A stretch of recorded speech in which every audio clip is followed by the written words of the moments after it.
Esa montaña que la odié al principio y después la empecé a querer tanto.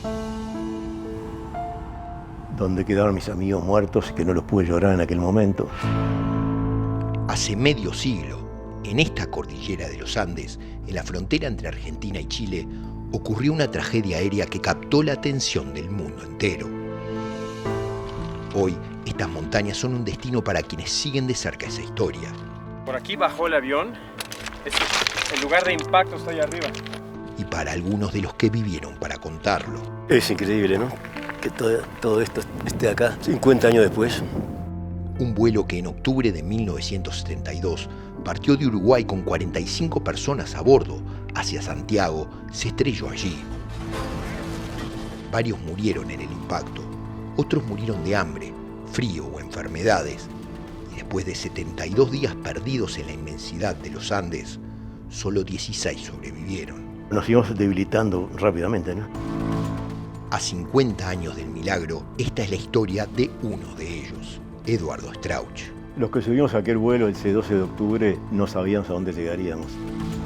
Era un vuelo con destino incierto.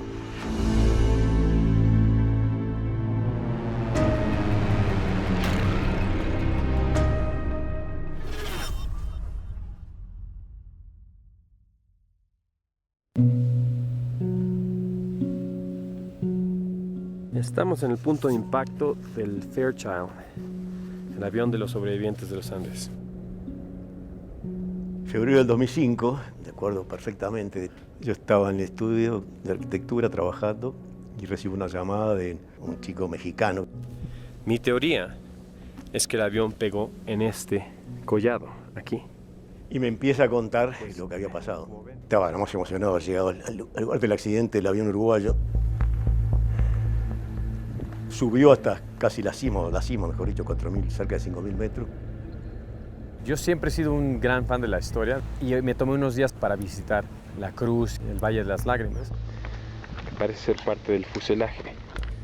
Encontramos todo tipo de partes de avión y ya justo al llegar a la arista donde pegó el avión, como a 100, 200 metros, encontramos tela azul saliendo de las rocas. Unos trapos azules que enseguida pensó que podían ser restos humanos del accidente nuestro, ¿no? Empieza a sacar las piedras y se da cuenta que es un blazer azul y en un bolsillo interior siente unas cosas duras. Y adentro del bolsillo estaba el pasaporte y la billetera de Eduardo Strauch. Vimos la identificación, ¿no? Fue algo increíble. No podía creer lo que llevaba ahí 33 años, ¿no? Yo me quedé helado, se me puso la piel de gallina, fue una especie de fogonazo que me llevó al lugar y al momento automáticamente, una cosa tan rara. Era como si hubiera aparecido un ser viviente. Me habían metido de vuelta en la cordillera en ese momento. Acá sí, Cerro 30, ¿qué dice acá?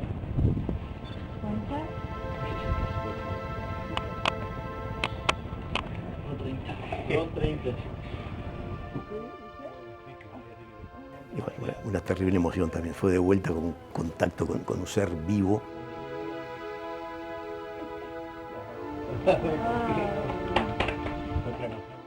Me bajó el saco, echó trizas, pero todavía sí, era un blazer.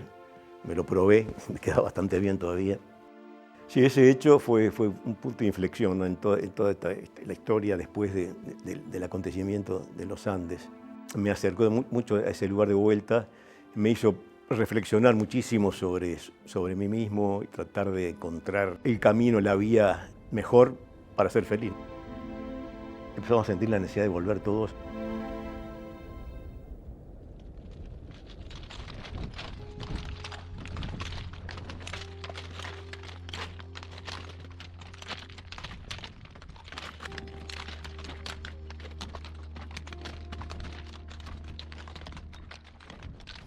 Si estamos volando desde Mendoza para Santiago, los picos empiezan a verse un poco cerca, cada vez estaban más cerca, y bueno, al poco rato empezaron esos sacudones imponentes, los picos cada vez más cerca, la verdad que me empecé a aterrorizar.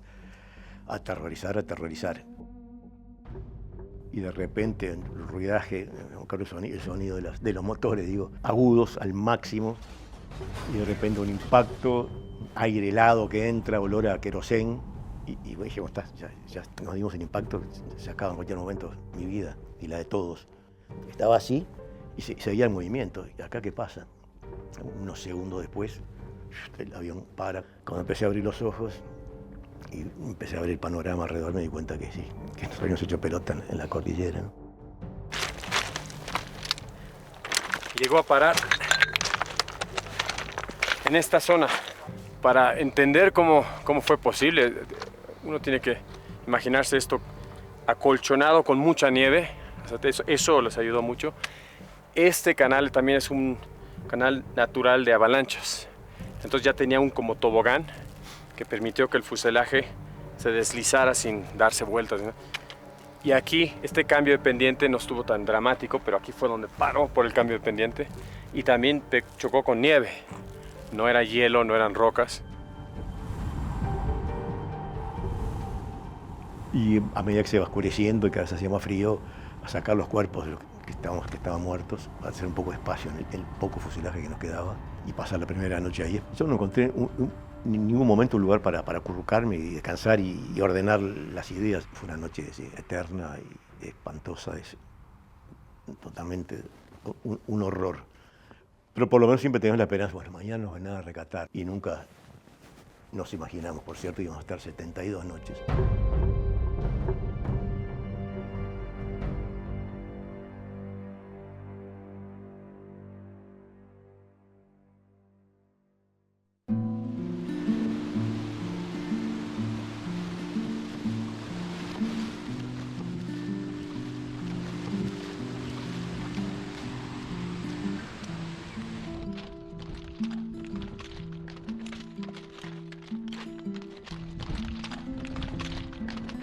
El glaciar ni se ve ahora, allí lo ves, se ve la parte vertical, todo lo demás es el glaciar que está sucio por la piedra, por la roca.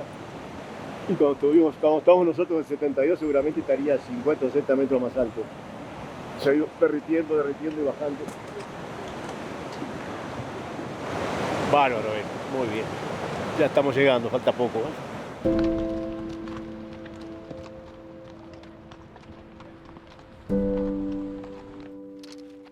A pesar de que ya he ido tantas veces a ese lugar, siempre pienso cómo estaba. Me voy acostumbrando y bueno, cada vez me iré emocionando menos, supongo, pero no es así, ¿no?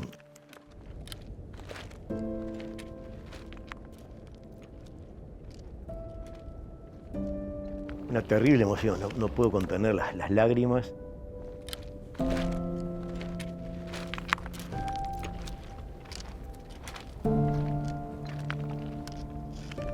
Hasta el día de hoy, este 50 aniversario del accidente tenía que estar acá también de vuelta.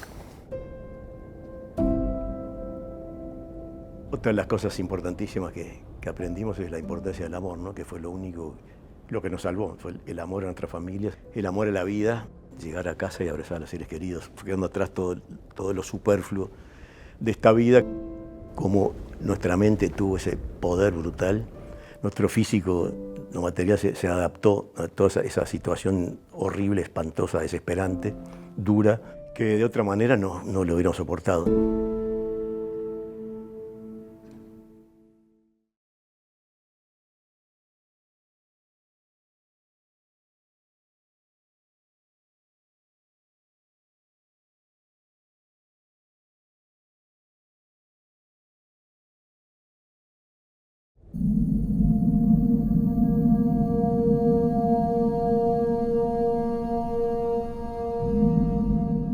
Nosotros habíamos ido organizándonos y adaptándonos con la cabeza, con la mente y físicamente. También tenemos unas temperaturas muy bajas, estamos prácticamente sin abrigos y nuestro cuerpo se fue adaptando a eso. 21 de octubre estábamos muy estresados porque había muchos ruidos raros, había mucho viento, tormentas, teníamos temblores, estábamos todos muy tensos en la oscuridad del fuselaje y de repente un terrible temblor, un ruido que nunca había oído nada parecido. Era una avalancha que entró toneladas de nieve al principio y al ratito otra masa que apretó la primera, enterrado dentro de la nieve comprimida. Y tuve ese proceso hasta la muerte y creí que estaba muerto. Me dio una tremenda tristeza y después empezó a pasarme la vida que tantas veces hemos oído, esas imágenes en colores de toda tu vida. Y sentí clarito que había pasado la línea, que había llegado a la vida atrás y estaba ya entrando a la muerte. con un placer tremendo, una cosa como magnética que me atraía todo mi ser, la mente, el cuerpo. Era un placer absolutamente imposible de describir. Y yo estaba feliz, se acabó la pesadilla, la lucha, la tortura de la cordillera. Y ahí Adolfo, mi primo, estaba al lado, se empezó a mover. Me entró oxígeno de vuelta y volví rápidamente a la vida. Y al principio también con desesperación. Ya había llegado a ese estado de felicidad total y volver otra vez a la cordillera. Pero también al cabo de unos segundos me sentí vivo de vuelta y la mente otra vez a lucharla, a adaptarse a esa nueva situación. Mi amigo de toda la vida había muerto al lado, Marcelo del Castillo, que probablemente 10, 15, 20 segundos más sin oxígeno se me hubiera pasado lo mismo, ¿eh? Cuando salimos después de la avalancha, 3 días encerrados en el fuselaje, casi a oscuras porque estaba todo tapado de nieve, y era un día esplendoroso, todo limpio, todo tapado de nieve blanca, toda la mugre, todos los restos se habían tapado, cielo azul, sin viento, silencioso. Me tiré en la nieve y ahí tuve la primera experiencia de meditación espontánea.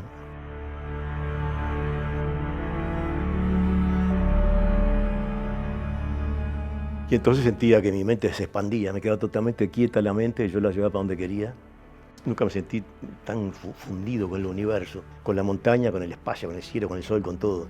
O sea que esas meditaciones que tuve después 3 o 4 veces más fueron experiencias maravillosas y que en aquel momento me ayudaron muchísimo, ¿no? Me cargaban, me desprendía de la lucha y después volvía como renovado y cargado.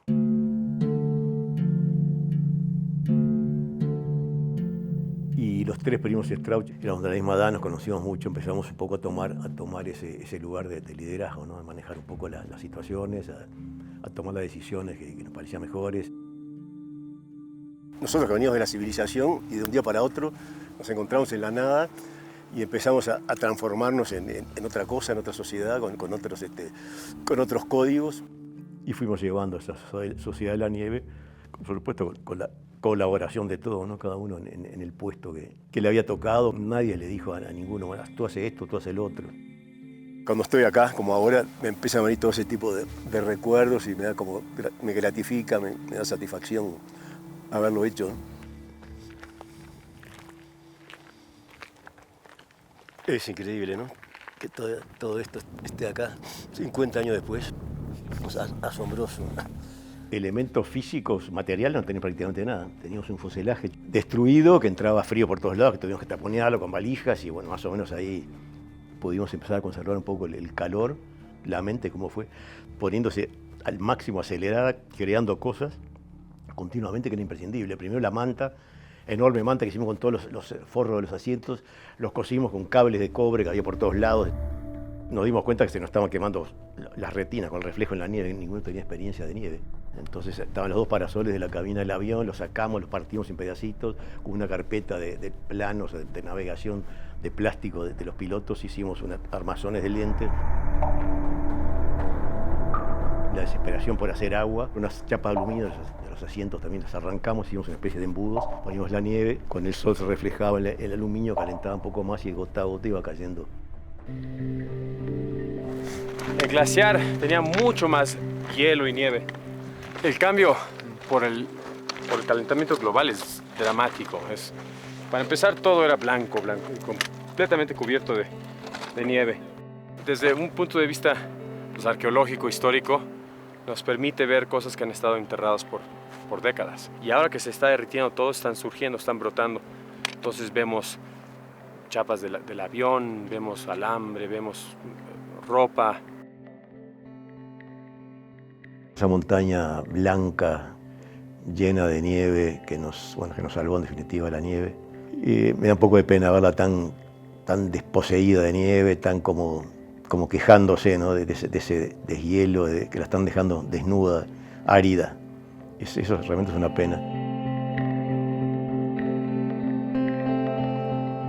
Mira, alimentos teníamos solamente lo que se había comprado para regalar en Mendoza, una botella de vino, de licor, chocolates, algunas galletitas. O sea que los primeros 3 o 4 días comimos un cuadradito de chocolate, me acuerdo como si fuera hoy, una tapita de desodorante con vino con licor, que era la comida diaria, Y pasta de diente de postre, mientras hubo pasta de diente que se acabó bastante pronto, ¿no?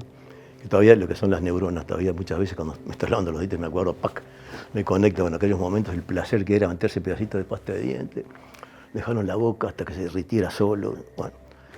Pero nos íbamos debilitando rápidamente, ¿no? Era como el quinto día, creo, algo así.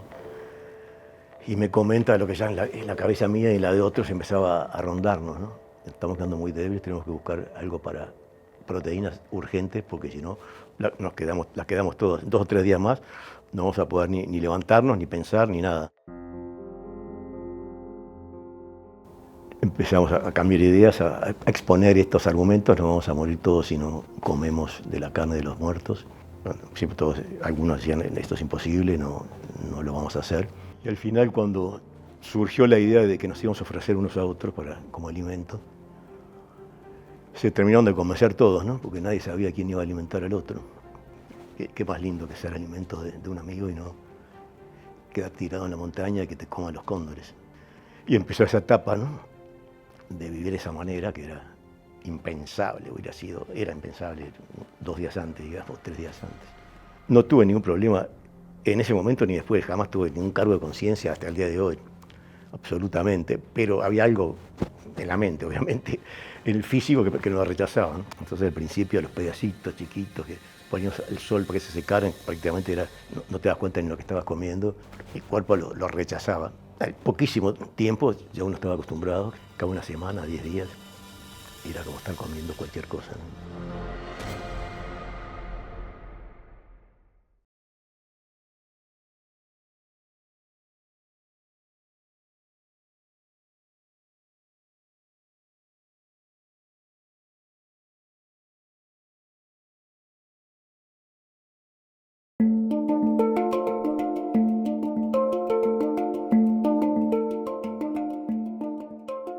Nos conectamos con la civilización todos los días con una radio transistor que apareció por ahí. Y al 10.º día, en la radio, escuchamos que se suspendió la búsqueda del avión uruguayo. Oh, eso fue otro masazo de los tantos que veníamos recibiendo, ¿no? Oh, qué espantoso el momento ese. Si no nos encontraron, es que no nos van a encontrar. Así que vamos pensando cómo salir de acá por nuestros propios medios. De aquí es donde salieron Roberto y Nando hacia Chile. Cuando ellos veían hacia el oeste, veían esta pared, claro, cubierta de nieve, todo el glaciar, todo blanco. De aquí a la base de esa pared de roca son como 3 kilómetros, para darles una. Y de aquí, de esta altura a la altura por donde pasaron, es como 1 kilómetro vertical. Está a 4.700 metros. Ese paso, como pequeño paso, es por donde Nando y Roberto pasaron. Lo que llamaron la cima de la montaña, el Monte Seller. Ese es el límite entre Argentina y Chile. Y estamos del lado argentino, es lo que no sabían ellos. El 12 de diciembre. Nos despedimos en una despedida muy emotiva porque eran las últimas esperanzas, ¿no? Así que realmente teníamos muchas esperanzas y a la vez mucha incertidumbre, ¿no?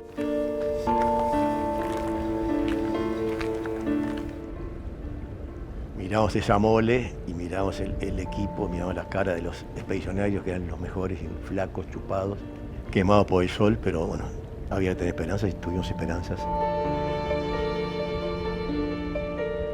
Pero el primer día vimos que se hizo de noche y se acurrucaron unos puntitos negros en unas rocas subiendo la montaña. El segundo día un poco más arriba y recién al tercer día llegaron a la cima. Dijimos, a la pucha, esto es mucho peor de lo que pensábamos, es mucho más alto de lo que creíamos y en vez de ver los verdes valles de Chile que nos imaginamos tantas veces en nuestras cabezas, se seguía viendo montañas y picos y nieve y picos de montaña y de roca hasta el infinito. Y se tiraron para el otro lado los dos a cruzar los Andes. ¿Cómo sobrevivieron esas circunstancias tan extremas, sin experiencia de montaña o ningún tipo de experiencia de supervivencia ártico, en ambientes árticos? Había mucho peligro de caída en grietas, de caída de hielo, de rocas, y de caerse también en la parte empinada y matarse. Ahí empezó también una etapa de espera. Estábamos mucho en silencio, cuando hablamos despacio, en bajo volumen y pocas palabras para economizar energía. Y el 10º día, ahí con la radio, Daniel, mi primo, salimos temprano siempre a sintonizar y escuchamos la noticia que habían aparecido. Y ahí fue un mensaje del universo. Empezó a sonar en una de las estaciones el Ave María de Bach 1.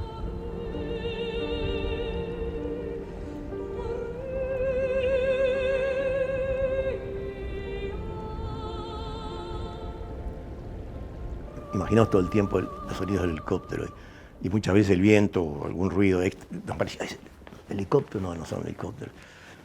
Y así que cuando oímos los sonidos de los helicópteros fue la música más celestial, ¿no? Comparable con el Ave María de Bach 1, el que se iba y aparecía y se alejaba el sonido por el viento. Aparecían de abajo los helicópteros además, qué momento.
La vuelta a casa, que siempre pensé que iba a ser después de salir, iba a ser todo fácil, maravilloso.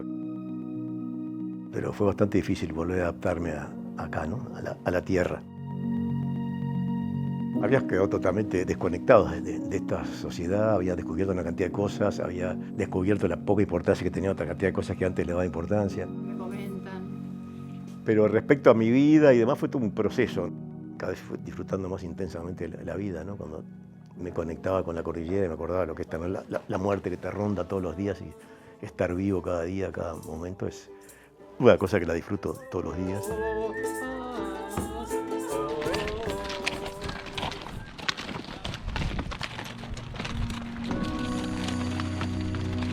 Lo curioso es que hayamos tenido ganas de volver, eso es lo que nos sorprendió a todos. Nunca nos imaginamos cuando nos rescataron que algún día íbamos a tener ganas de volver. Este lugar donde habías pasado el infierno que habías pasado aquí. Volví 15 o 16 veces más para encontrarme de vuelta en ese lugar que había vivido los momentos más importantes de mi vida, los más intensos, de mayor felicidad, de mayor sufrimiento, donde quedaron mis amigos muertos que no los pude llorar en aquel momento, donde está esa montaña que la odié al principio y después la empecé a querer tanto y me enseñó tanto y la mente en aquel momento nos bloqueaba, ni siquiera la sensación de tristeza, de sufrimiento, de dolor y las lágrimas, y ahora cada vez que voy es como si hubiera sido la semana anterior. Y bueno, y me desahogo de mis sentimientos.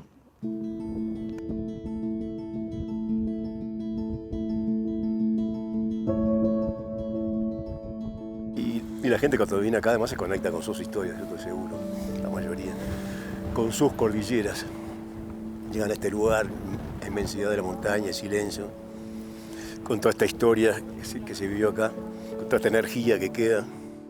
Yo mismo he tenido otras cordilleras después de la cordillera, ¿no?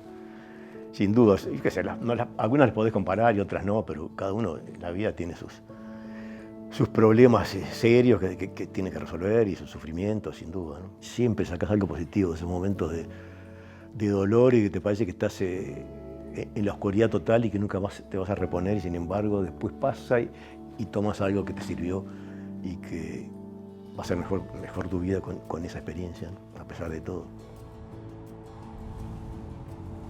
Se junta mi vida de hoy y cómo me siento hoy, y lo que me gusta de la vida y no quiero desperdiciarla. Más con toda la historia que vivimos aquí, más mis amigos que se murieron acá y que están ahí. O sea que esto es un conjunto de cosas, hasta de nostalgia, de todos esos momentos de intensa felicidad, además de dolor y desesperación y angustia.